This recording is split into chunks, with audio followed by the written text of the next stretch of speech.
We're back with day 13 of training camp, and things continue to ramp up heading towards our third preseason game.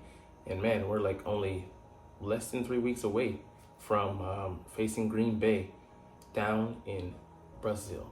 So let's get into it and see how the Eagles fared on this rainy, wet day in training camp. What's up, it's your boy Cintron, coming back at you with another analysis video, and I kid you not, that's my real name. As we always do, we start out here, Eagles training camp game ball. CJ Uzomah makes some impressive catches on the roster bubble.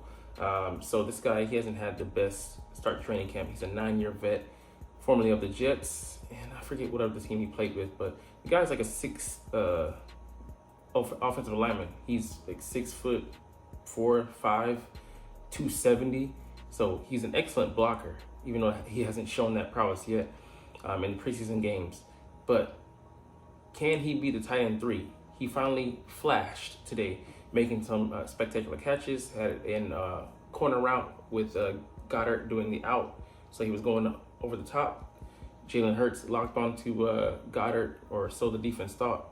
Then in a flash, switched to Uzomah, hit him, and it was money. He might have been still running to this day if it would have been a live game action. But he made 2 other nice catches.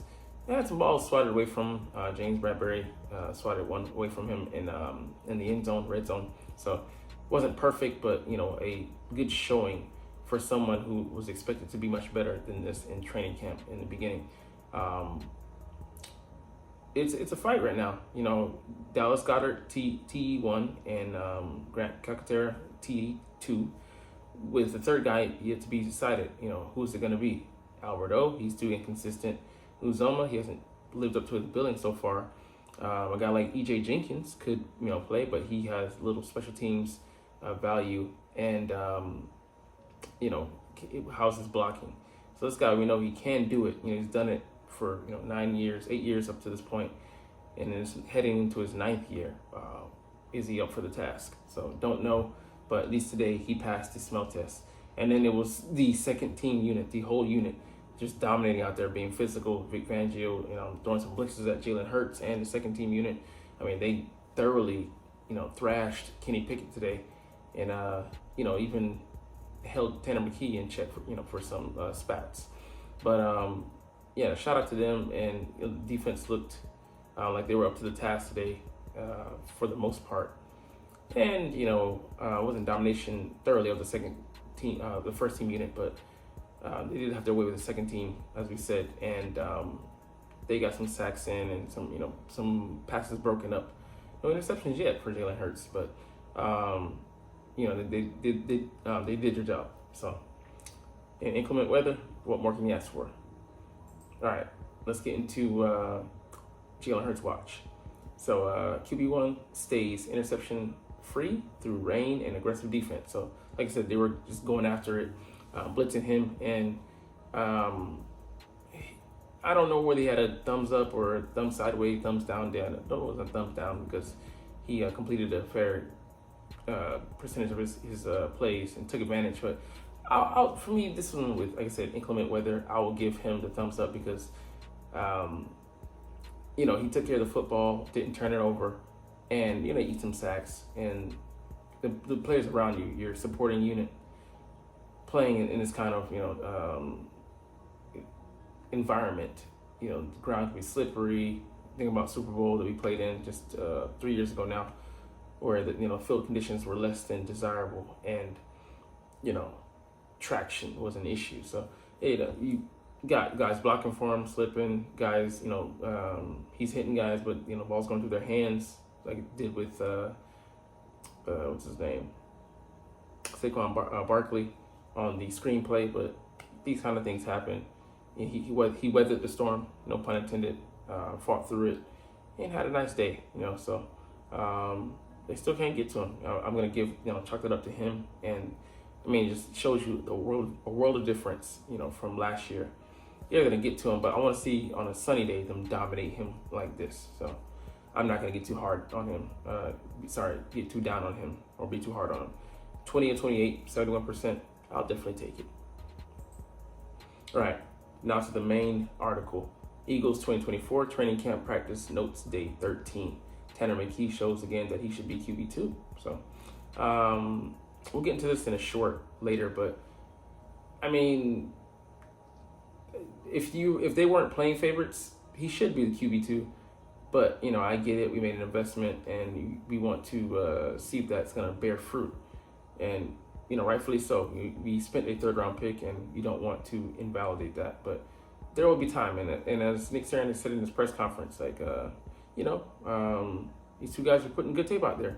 AKA, hey, somebody want to come and get him. And I don't know, the Vikings might want to make a deal for a Kenny Pickett. I wouldn't if I was the Vikings, but if he shows himself better, let's just say in the third preseason game, it'd definitely be something to put on the docket and to consider, think about, contemplate, ponder, whatever you want to say. All right, anyways, let's get into it. So the guys who did not practice, Tyler Steen with the ankle, so he re-injured it. Don't know how long he's going to be out for, so hopefully this doesn't compromise the start, of his season, because we're just right around the corner, September 7th, down in, I keep wanting to say Sao Paulo. I know it's not Sao Paulo, but Brazil. Johnny Wilson, concussion, he has clear protocol. Nagata with that ankle, something new. John Ross, concussion, he got a clear protocol. Albert O with the abdomen, I think it's 3 practices straight. EJ Jenkins with the knee, that's new. He went down in the preseason game. Caden Stearns, we signed him, and he's been dealing with a knee issue, so still wait for him to practice for the first time. Gabe Hall, hamstring, that's new, and Matt Hennessy with the back. I think that was pre-existing before going into the preseason game. All right, limited. He did get some team drill snaps with Chauncey Gardner-Johnson, back with that shoulder. Cooper DeJean, he also did some team drills, a few, with that hamstring. Grant Calcaterra, shoulder, he's been out since the preseason game, or maybe before that. And Paris Campbell with the groin, he also did some team drills as well. Oren Burks also finally back practicing because he's been gone since the first day of camp. All right, they showed an interesting formation. We'll get to that later, but Cooper DeJean getting some work in the slot and also outside. So he's not out of the running for that slot job, but I mean, I really do like Rodgers to take the outside corner job and then Quinion to take that slot job starting, because he's been good there, so play the best guys. He also took some punt reps, interesting. So Quinion Mitchell had a nice pass breakup in the sideline while covering Devonta Smith. Hey man, he was just sticky like that. Let's see. Yeah, we talked about that, but got to be more consistent. Like Kenny Pickett making this overthrow on Will Shipley. I want to chalk it up to the weather. He wears gloves, so ball would maybe tend to slip out of his hands. But just a wide overthrow that sailed over the head of Will Shipley, and he went to the flat. Come on now. But McKee also had a throw that that wasn't good. But hey, I have yet to watch this. I really do want to watch it at some point. But Tanner McKee in the preseason game, quarterback school, gets talked up. Hey man, I mean, he's doing some good things out there. Has a good frame, good arm, makes good decisions, gets the ball out of his hands quick, processing speed, CPU is good. Hey, looking like QB2 to me. And Jalen Hurts continues to stretch out that record, 13 practices without an interception. Man, the dude is good. And some balls hit the ground today. He took some sacks, but some of them were on the blitz. I get it. Like I said, I want to see that on a day where it's normal weather conditions, because most of the games you play in are not going to be inclement weather. But the defense, chalk it up to them. They made some good plays. Quinion Mitchell breaking up the sideline throw. I mean, it was a quick out to Smith. Reed Blankenship knocking out a deep pass intended for Dallas Goedert. Hey man, staying on it. Reed showing that he's not just a dead man walking out there like people think he is, just an honor student. Just out there because he's got a scholarship. Nah. Let's see, AJ Brown automatic with the slants and also with the quick outs. He's getting anticipation down before he's even breaking, throwing the ball, and counting on AJ to be there to the spot. That's when you step into that great category when you consistently are able to do that. Let's see. I mean, there's some other balls that that he connected on with Brown, but I mean that's just easy work for them. So this article, they gave him a thumbs up. Bleeding Green Nation gave him a thumb sideways. The thighs, let's call that. All right, but Mekhi Becton handling Jalen Carter on one-on-ones, but he got dusted by Milton Williams. So I agree with that. He could be boom or bust, and it might be an up and down season for him. And that right guard spot, I don't believe it's even close to being stabilized, because that's kind of the linchpin. Who wins the battle, and then how do they play? Because if he becomes a liability, because I don't believe that he's going to struggle in the run game. It's the pass game where you're concerned about him, because he's a big body, he can lean on people in the run game, but that momentum can get used against him when he's lining up to pass it. Let's see. Cam Jurgens locking up Jordan Davis. That's what you want to hear. Maybe he's taking some pointers from your boy Kelsey. And there was almost a fight between Brett Toth and PJ Mustapher. He gave PJ a shove after the whistle, and he didn't like it. And they said if that was Derek Barnett, definitely going down. Yeah, that dude just love fighting. Just high at work. Yeah. Boondocks. Anyways, J-Lex Hunt out here popping, man. Beat Fred Johnson on the pressure. Also had a nice breakup on a pass intended for CJ Uzoma. So he got some around the edge, and then him dropping into coverage. Fast, physical, and looks like he knows what he's doing.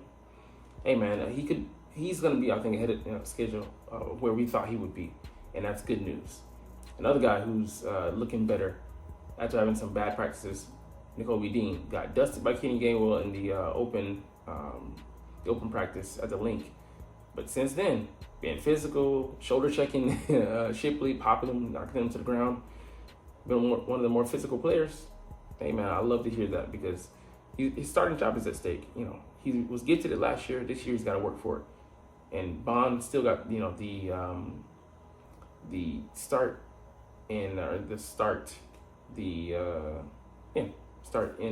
the linebacker sets, 11-11s, but we'll get to that later because there was some mixing and matching going on.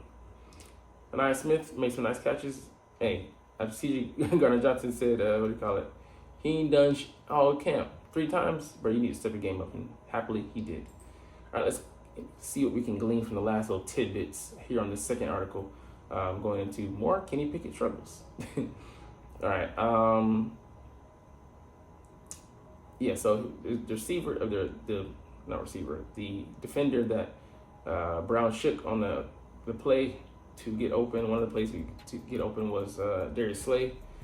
Shook him, got some space, got some separation, made the catch, man. Just excellent stuff, man. Like we said earlier, Hurt struggling against the blitz, and some things that atypical. Passer Devontae getting knocked down by Quinton Mitchell, Reed Blankenship. We talked about these earlier, but then Dallas Goedert deflection made by Kid Ringo. So not being able to thread the needle with that Goddard throw on the sidelines, couldn't get his feet in. And then the last shot of practice in a deep ball that had too much air in it, and got knocked down, I think, by Vontae Maddox. I mean, no, it just fell short because Vontae Maddox got sticky coverage, but it is what it is, man. Like I said, they gave him a thumb sideways. I would give him a thumbs up because the weather wasn't perfect, but it was raining hard and there's still practice in it. So similar to the Arizona game, I think he can still gut out those games and win them. All right, let's see. Not a lot of news there. Landon Dickerson going out. You don't want to see that, hear about that. And they did re-sign. They let go of Mekhi Garner, the guy we had last year, and kind of put on the practice squad. We just had him as a reserve. And Tyler Hall on injured reserve. I don't know where he's going to roll over to. If he clears waivers, I think he'll roll over to the permanent injured reserve, so he'll be out for the year. But he's still a good guy to stash if nobody claims him. Got Leah Ayedze on that in there. he's back. So he's probably still camp body. We'll see how it goes. So yeah, the throw I talked about earlier hit the dirt to Austin Watkins from McKee. But hey, man, you know, it is what it is. It's not gonna be perfect out there, but for me, I could say McKee's winning the backup battle. All right, the linebacker combination, Zach Bond and Devin White were the first team linebackers again, but they rotated linebackers with Jacoby Dean and Jeremiah Trotter Jr. getting some work with the starters. So that hit that we talked about, there's some oohs from people like that. All right, the cornerback training camp battle, Isaiah Rodgers again, starting with Darius Slay. But Quinn Mitchell was, I guess, in the slot getting some of that work. With the starting unit, Cooper was with the second team. But then he had a first team look with DeJean in the slot and Mitchell and Ringo on the outside. So, I mean, we have so much we can throw at guys, and Cooper is a key part of that. So him being back is huge. Wide receiver 3 training camp battle. Britt and Covey was first up. Paris Campbell also rotated in, so we talked about that, him being limited, but he got some work in. And Landry Dickinson shut down Milton Williams, who had success, like I said, going against big Mekhi Becton. And he also has success going against Trevor Keegan. I mean, he's a rookie, so. And Noah Smith had a good rush, but we don't know who against.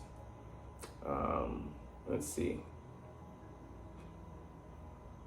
There was 3, according to the previous article, with 2 here. So, and we struggled in special teams. You know, we gave up a lot of coverage yardage, and Aaron said we're gonna work on that. So we did special teams tackling drills. So yeah, cannot let that happen in live game action. Big Dom, love the colors. But anyways, practice will happen again tomorrow and the day after that. So we'll be back. But it's all good because hey, you're not even watching though. But it's all good, like I just said, because I love talking about the freaking stinking Philadelphia Eagles, and I love making these videos. So we'll try to do this officially, but as always, it's Fly Eagles Fly, and let's motherfucking go! Like, comment, share, subscribe if you want. Thanks for watching.